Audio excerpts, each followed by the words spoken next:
Deuteronomy 8. Single most important book in all of the Bible. The whole commandment that I command you today, you shall be careful to do, that you may live and multiply and go in and possess the land that the Lord swore to give to your fathers. They already have the promise from the Lord that He said He's going to give this land up to them. And you shall remember the whole way that the Lord your God has led you these 40 years in the wilderness, that He might humble you, testing you to know what was in your heart, whether you would keep His commandments or no. And He humbled you and let you hunger and fed you with manna which you did not know, nor did your fathers know, that He might make you know that man does not live by bread alone, the work of his hands, but by man lives every word that comes from the mouth of the Lord. So there's a partnership here, and the first element is the Lord's empowerment and enablement and His giving of treasure, supply, resource, His miraculous provision that comes directly from His literal hand. Your clothing did not wear out on you, and your foot did not swell on 40 years. Entropy was suspended. Get your hands away from your face. Thank you. Know then in your heart that as a man disciplines his son, the Lord your God disciplines you, instructs you, and trains you up. So you shall keep the commandments of the Lord your God by walking in His ways and by fearing Him. He disciplines those He loves, and He also shows the example of love and peace. Hasn't always been the case, but love and peace.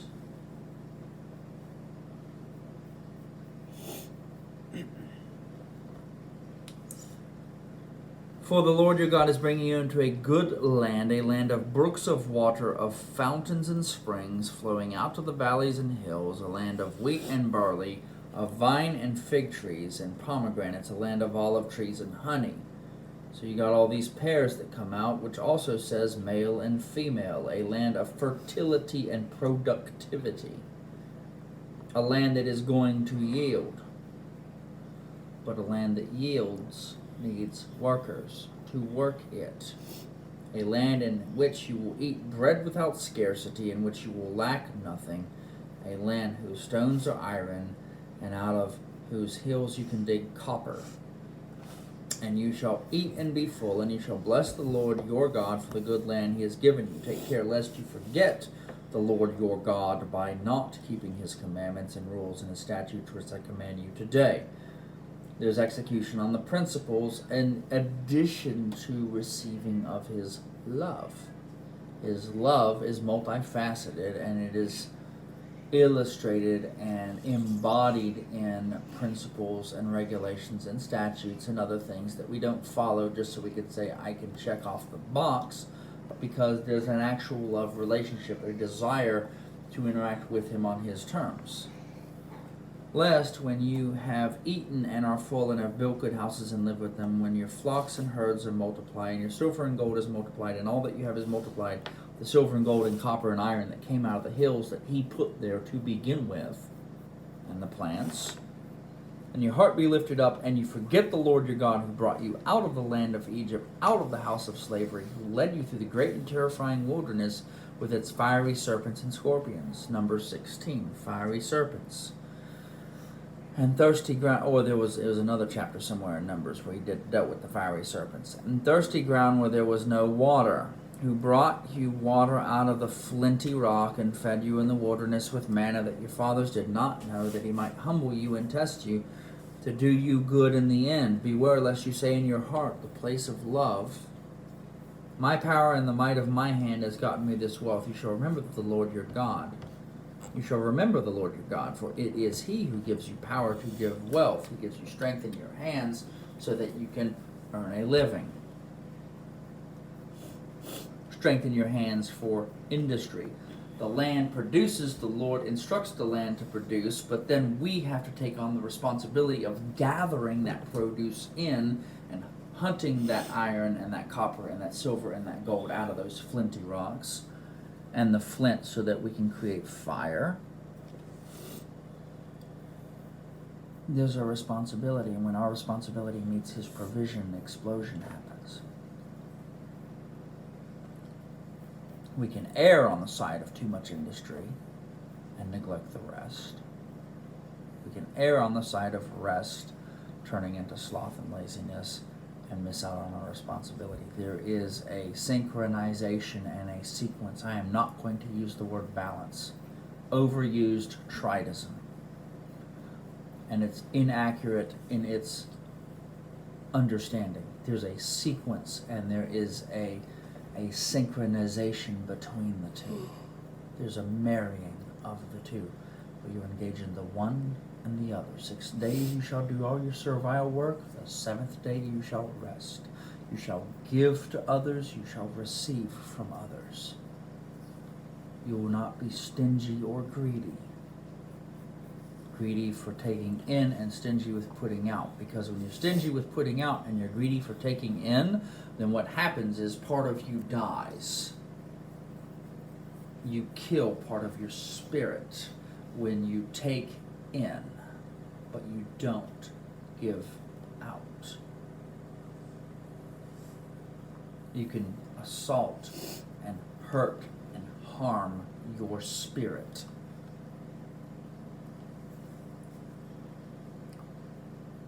Just like you can do the same thing when you constantly give out and you don't take in proportional measure.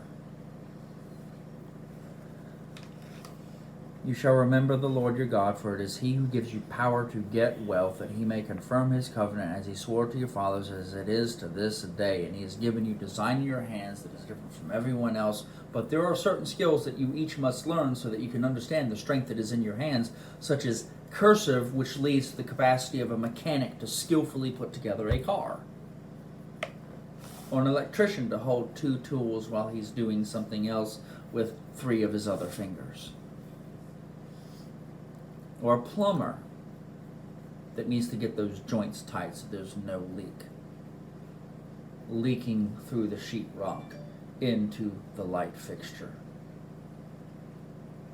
If you have water pouring forth from a light fixture, some plumber did not do their handwriting properly. Some electrician didn't do their job. They did not sync their professions together. And if you forget the Lord your God and go after other gods and serve them and worship them, such as your industry or your sloth, I solemnly warn you today that you shall surely perish, you shall die.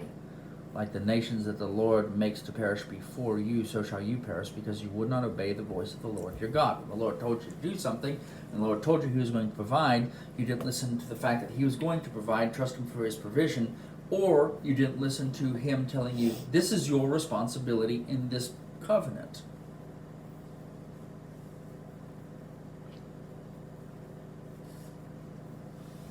You can't hoard other people's stuff and be stingy with your stuff, and you cannot give out your stuff and be stingy with receiving.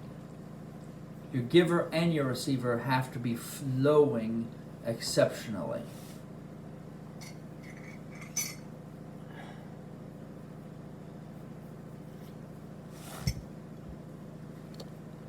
Our responsibility is to not forget Him, but to remember Him.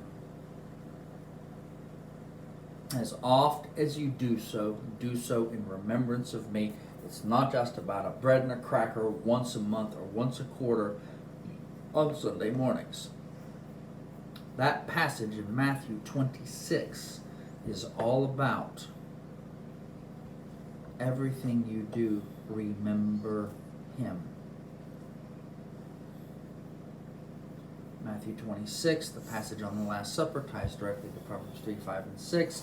In all your ways, remember Him, acknowledge Him, know Him. He will direct your paths. Go ahead, Pam.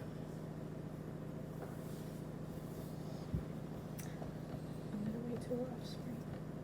But Fair I enough. definitely agree with what you're saying. Cool. This is a great passage to pull. Do you have anything for the public, my dear? You want to hold on to what you have?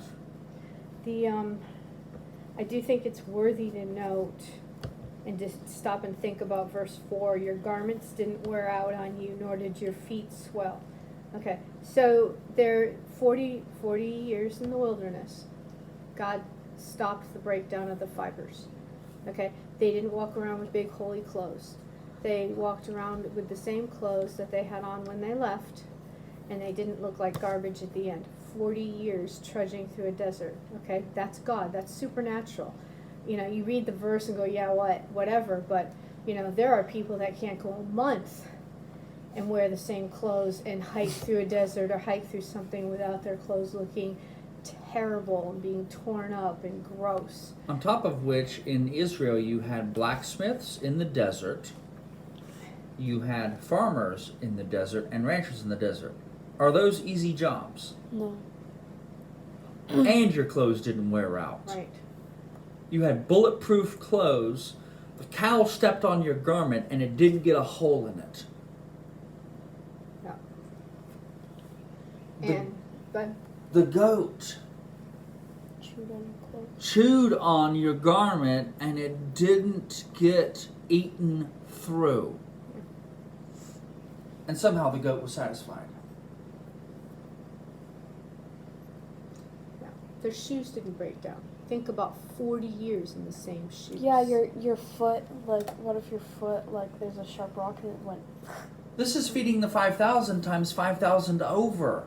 And their animals got fed. Yeah. Not just men, women, children, but animals got satisfied. And their clothes didn't wear out.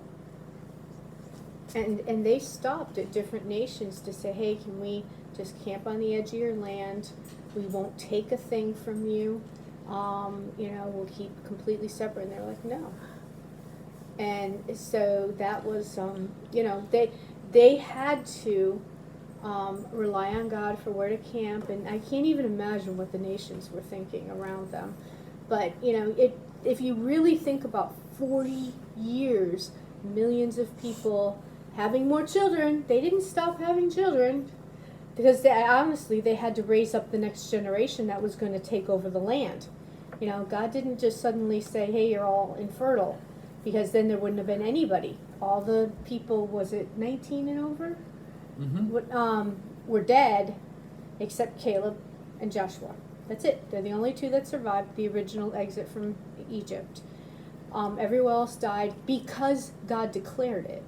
They could have lived, they could have seen the land. They added 40 years to their walk. That's a long time that Joshua and Caleb were feeling very mistreated and unfair. If they wanted to, I'm sure they had a great attitude and they kept their eyes on the Lord.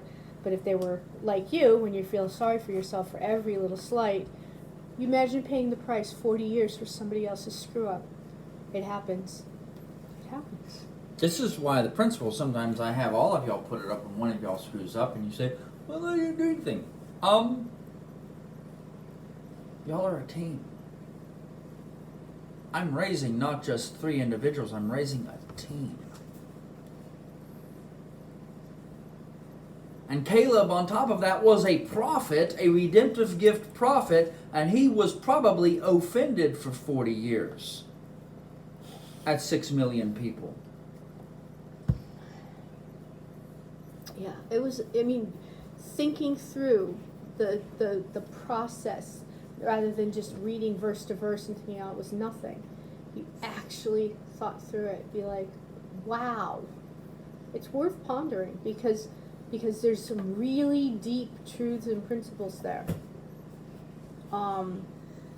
So, yeah.